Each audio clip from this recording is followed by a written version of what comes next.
Ladies and gentlemen, please welcome the participants of the next panel, Hispanics Overcoming Censorship. Former Central Intelligence Agency Paramilitary Operations Officer, Felix Rodriguez. Former Deputy Assistant to the President Donald J. Trump, Jenny Korn. Emmy Award-winning journalist, producer, and writer, Mirka Dejanos. International speaker, author, and pastor of Casa de Dios, Dr. Cash Luna. International fine artist, Duda Penteado. And your moderators, Faith and Freedom Coalition's Hispanic Division, Lourdes and Milsa.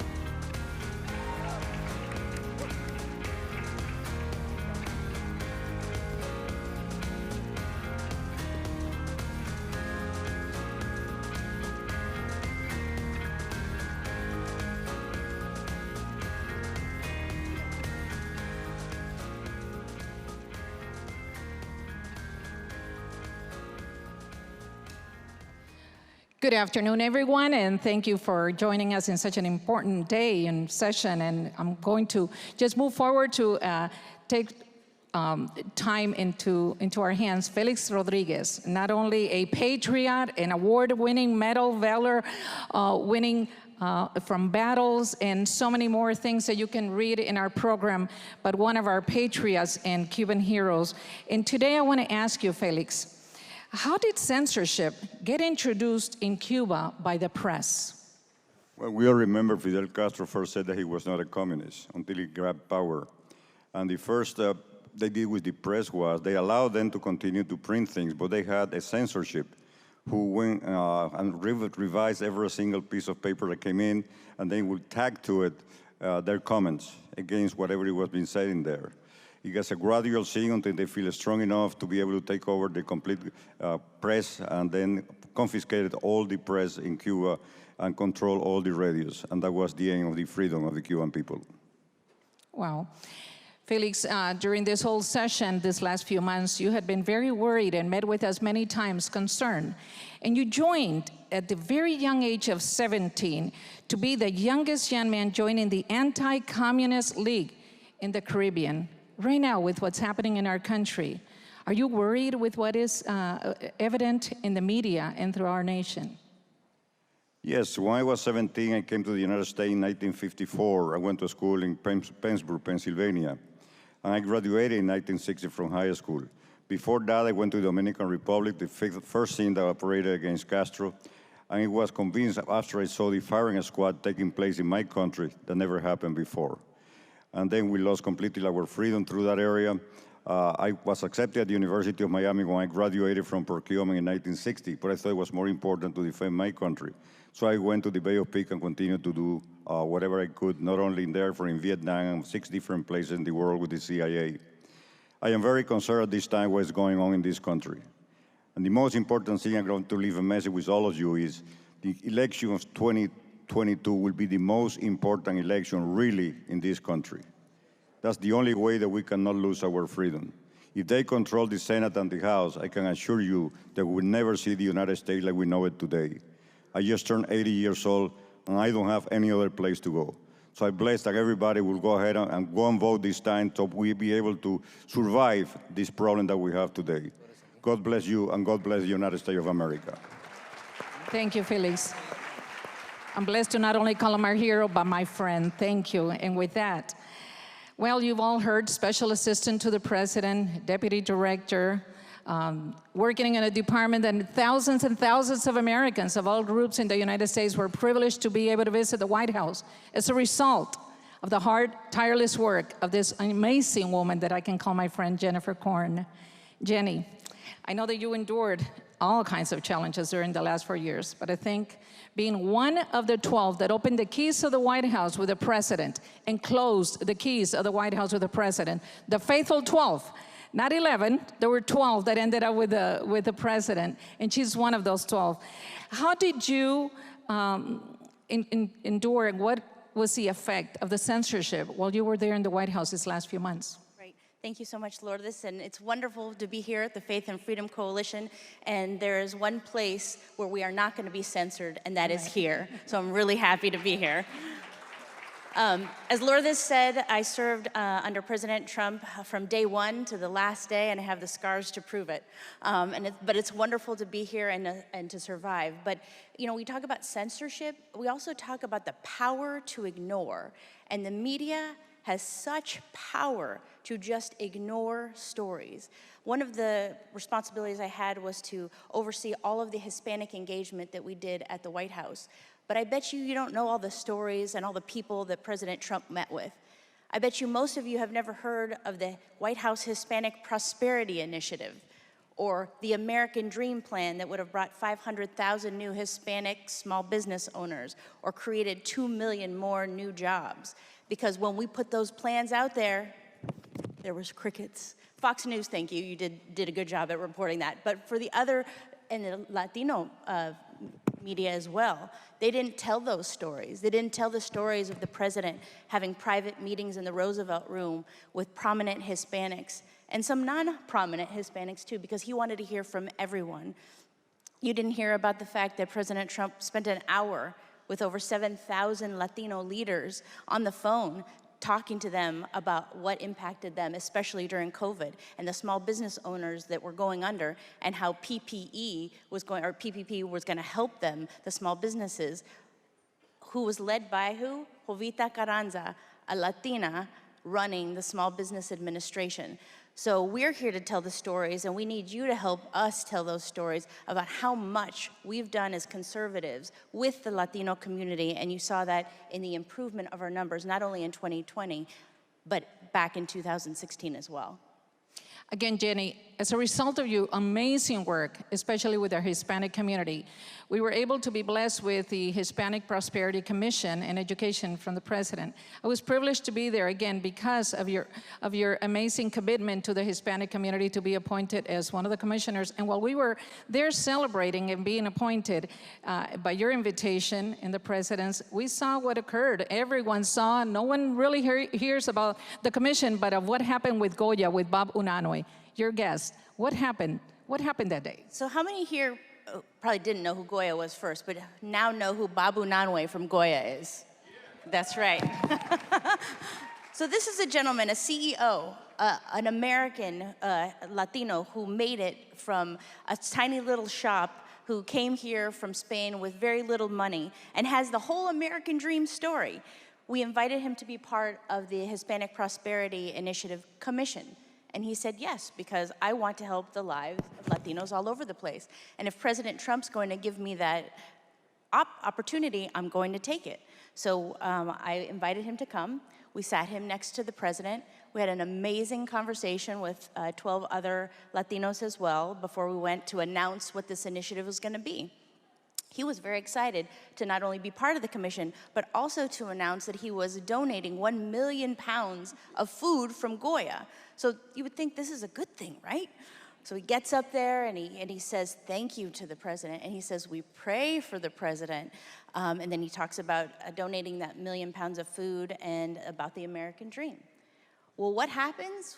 I think a lot of you know, AOC and some of the Democrats, Latino Democrats, tried to cancel Babu Nanwe and Goya for going out and supporting this country, Latinos, the president, and giving food away. He told them, and I don't know if you saw his interview, that he said, well, when President Obama invited me to the White House, I also said yes. And when Michelle Obama asked me to help with the food triangle and getting fresh food to Latinos, I said yes. So why wouldn't I say yes when President Trump gave me the opportunity as well? He goes, I didn't try to get canceled back then. But the great thing about that is he fought back, and he didn't at all cower. And they grew their sales even though everyone tried to put them down. Thank you all. So I couldn't say this before because I was at the White House and you can't endorse it, but now I could say, go buy Goya Foods. That's it. Thank you so much, Annie. So we all appreciate and bless you. Thank you so much. Now, Mirka, an incredible face to the Hispanic community. I want to ask you, as a journalist, wow, how do you see, since the moment that you became a journalist to today, the change of the press, your colleagues, and what you are seeing nationally? Thank you so much, Lourdes. It's a pleasure for me to be here with all of you.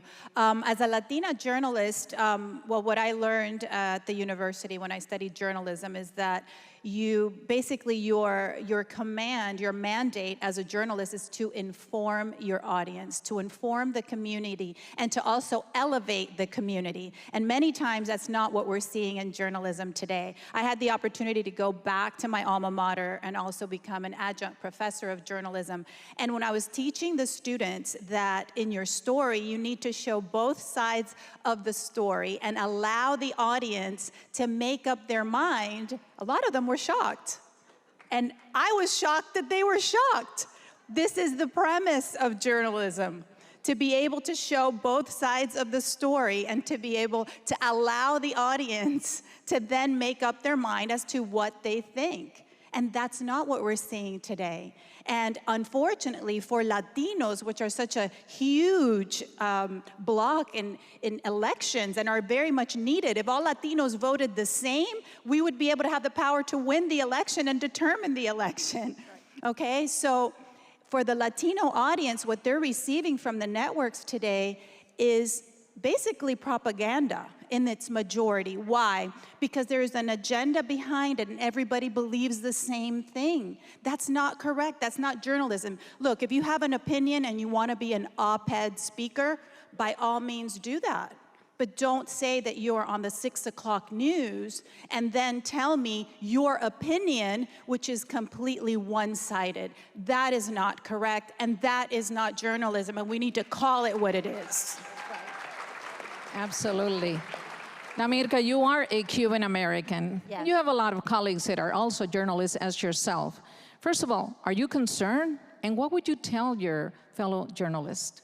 Well, look, I am concerned. Why? Because my parents came from Cuba, and I was born in Pennsylvania. And as I grew up, both my parents, who were professors, always told me, you were born in the US, we came here because of communism. So I was taught that communism was an evil that took away their property, their rights, and the lives of so many. My mom was a teacher. Yes, that is true. Communism takes away the lives of so many. And another thing is that communism takes away your faith because they do not believe in God. So, and socialism becomes communism.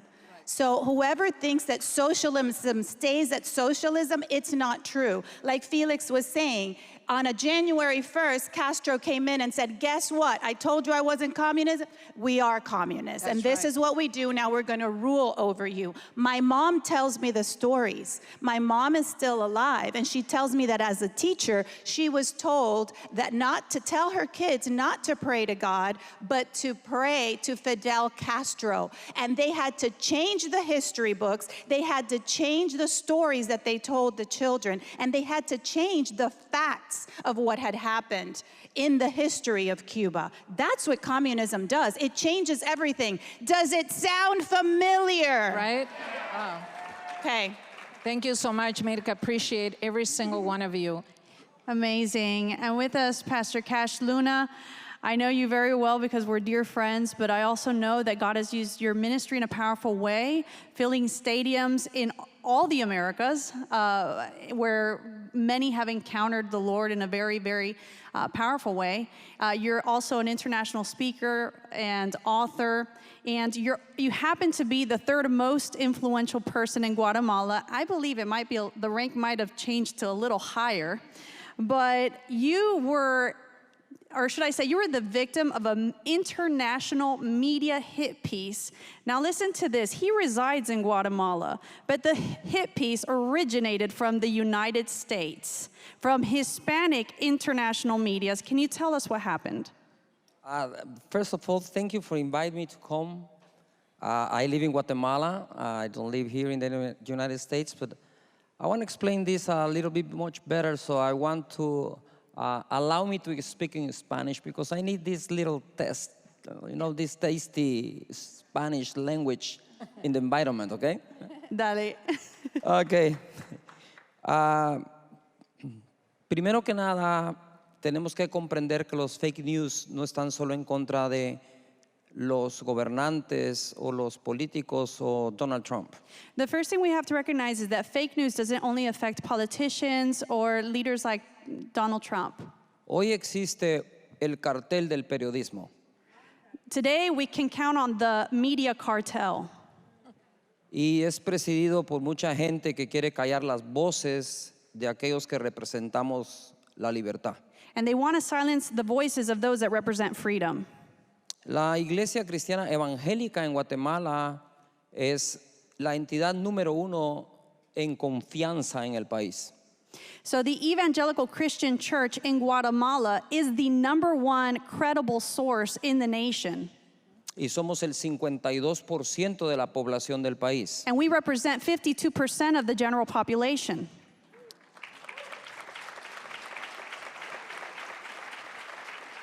Y su servidor preside la iglesia más grande del país.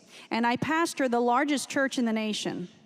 Entonces, lo que empieza con una crítica emigra a una difamación.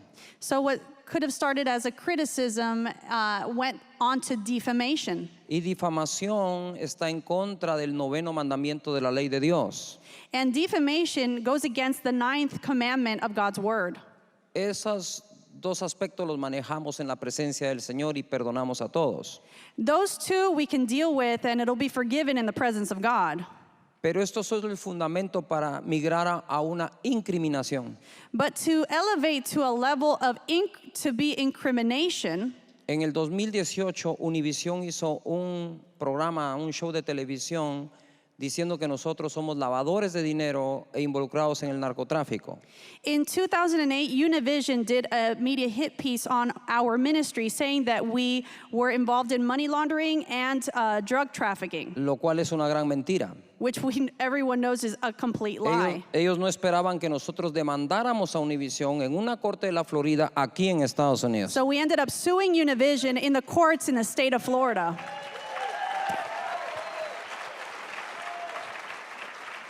La discusión con nosotros era si lo hacíamos porque esto cuesta millones de dólares, pero le dije a mi familia, a mi gente, prefiero morir pobre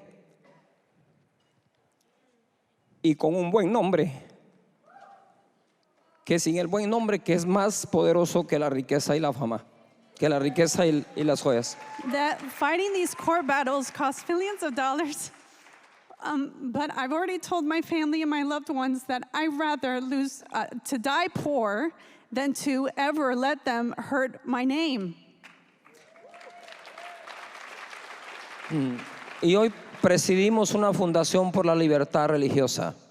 And we move with an organization in favor of religious freedom. Aquí tenemos los documentos que envió Univisión a la Corte de Apelaciones de la Florida, diciendo que solo es una percepción nuestra la famosa difamación, cuando en el video está claro que de nosotros están hablando.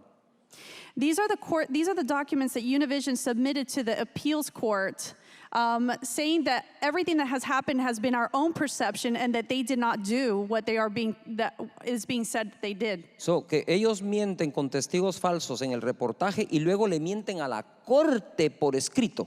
So they lied about us through their reporters on the news, and now they're lying to the courts about what they did. Así que esperamos que la corte haga lo correcto, y si ganamos este caso, vamos a invertir dinero en el verdadero periodismo. So we are hoping that the courts make the right decision, and if we win, the money that we gain in that victory will go to a foundation that supports real journalism.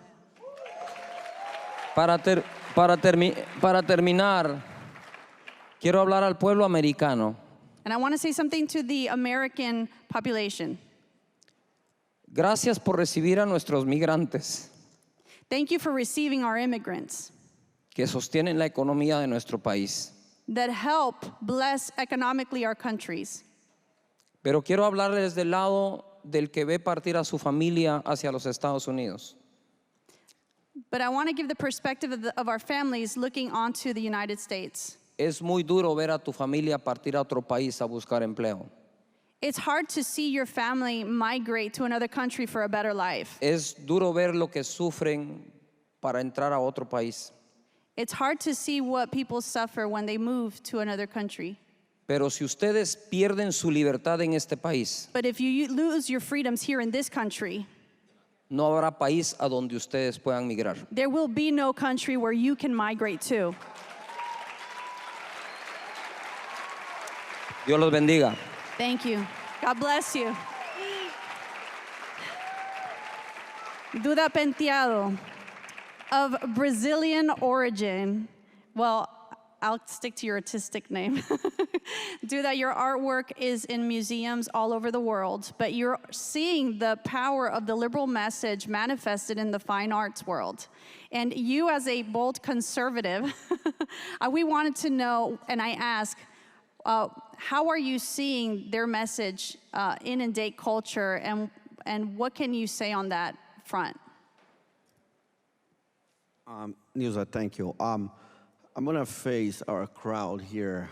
I have some news for us today, but it's up to us to turn news in good news.